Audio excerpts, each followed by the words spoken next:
Ever wonder what really happens in that split second after you hit search? I mean, how does a machine sift through billions and billions of pages to find the exact thing you're looking for? It's definitely not magic, but it is a fascinating system of rules and signals.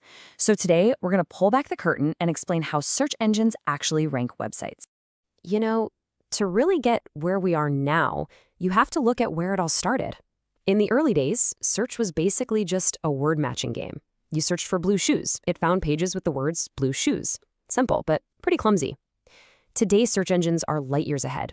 They don't just see the words you type. They try to understand your intent and the context around it. Think of it like this. It's the difference between a dictionary just defining blue shoes and a helpful expert asking, okay, are you looking to buy them, repair them, or just see some pictures? All right, so let's rewind the clock to the very beginning, a time we can call the keyword Wild West. This was an era where the rules were simple and, well, very easy to break. Back then, it was just ridiculously easy to game the system. Since the search engines were only matching words, websites figured out they could just stuff a page with the same keyword over and over and over again to shoot right to the top. This whole thing was called keyword stuffing, and it meant the quality of the content didn't matter at all, just the repetition. It was a really messy, spam-filled time for search, let me tell you. But all of that chaos is what led to a major breakthrough. A new search engine came along, and it had this truly revolutionary idea that would completely change the internet forever. And that big idea was called PageRank. See, instead of just looking at the words on a page, Google's founders decided to look at the links pointing to a page from other websites. This was the secret sauce, the magic that set them apart. They figured out that a link could be a powerful signal of quality and importance. This quote really gets to the heart of it. Just think of the entire web as a giant election. Every single time another website links to yours, that's a vote. It's an endorsement. It's a signal that tells the search engine, hey, over here, this page has something valuable. This system also creates this incredible web of trust. So imagine a super authoritative site, like say a major university or a national news organization. When a site like that links to your page, it's way more than just a vote. It's an endorsement from a really powerful source. A little bit of that site's trust actually gets passed along to you, boosting your own credibility in the eyes of the search engine. But of course, it didn't stay that simple for long. Search engines quickly realized they couldn't just count the votes. They had to start weighing them. And this led to a new reality. Not all links, not all votes are created equal. So what makes one vote more valuable than another? Well, the algorithm starts asking a ton of questions. Is the site linking to you even relevant to your topic? Does the link seem legit? Are all your links coming from just one place or from a diverse mix of sources? What does the clickable text, the anchor text, actually say? Believe it or not, even how old the link is can play a part. Okay, here's a great example. Relevance is huge. Let's say the Phoenix Chamber of Commerce website links to a local used car dealer in Phoenix. Wow, that is a golden vote. It tells the search engine two really important things at once. This business is relevant for used cars, and it's locally relevant for Phoenix.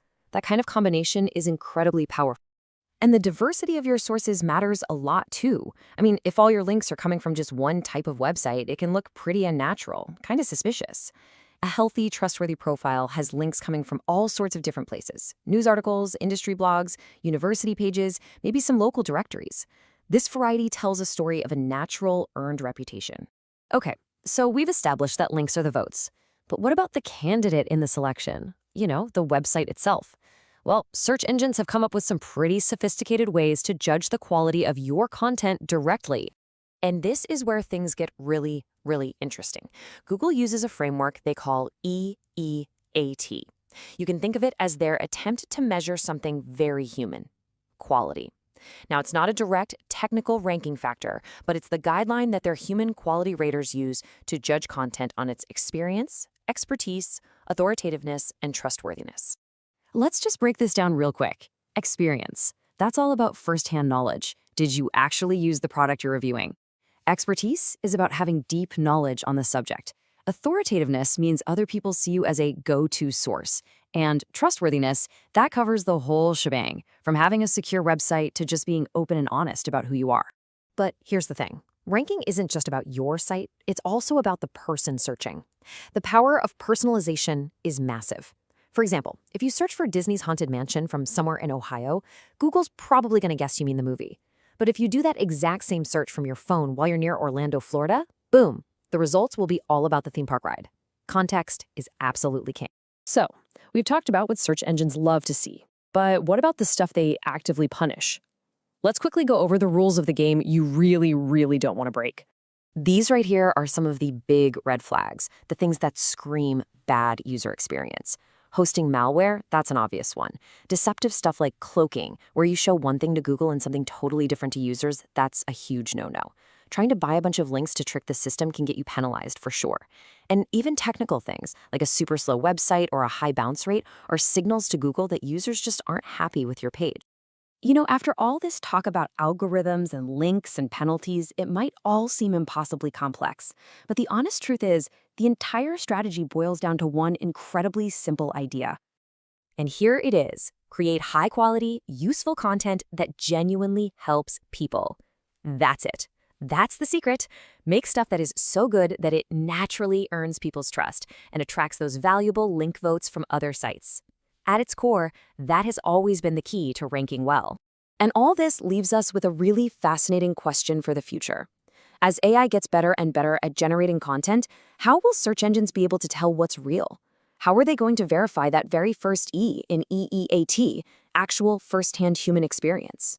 That, right there, is the next great challenge in the evolution of search. And that's all for this explanation.